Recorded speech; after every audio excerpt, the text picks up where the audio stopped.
Welcome to the AssistKD Techniques in 2 challenge, where we ask a member of the AssistKD team to explain a business analysis tool or technique in 2 minutes or less. Lisa, are you ready to take the challenge? I'm ready for the challenge, Tom. You have 2 minutes. What is the Lotus Blossom technique?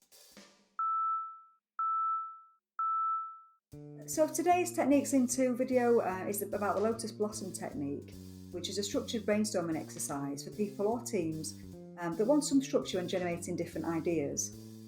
So we use it by drawing a 3x3 grid and writing down a core theme, which could be a problem or opportunity, in the centre box.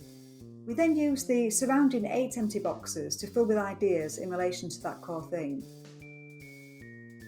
Then once that's done, the 8 different ideas then get a box of their own, so another 3x3 grid, where they can get expanded upon.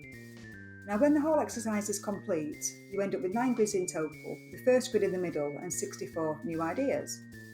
So for example, if you wanted to change career, that might be your core idea. And then you could think of 8 new jobs that you could do. So for example, digital content officer, a business analyst, project manager, digital tech officer, and so on, until you've got 8 different roles to think about.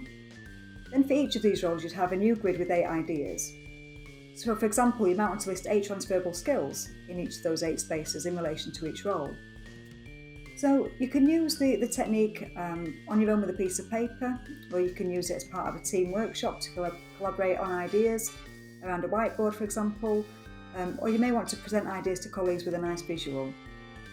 I mean, if it's helpful, you could also type it up nicely for your project documentation, perhaps for senior stakeholders to look at. So to conclude, the Lotus Blossom technique is great. It's simple, it's fun, it's effective, really great technique for systematically generating ideas.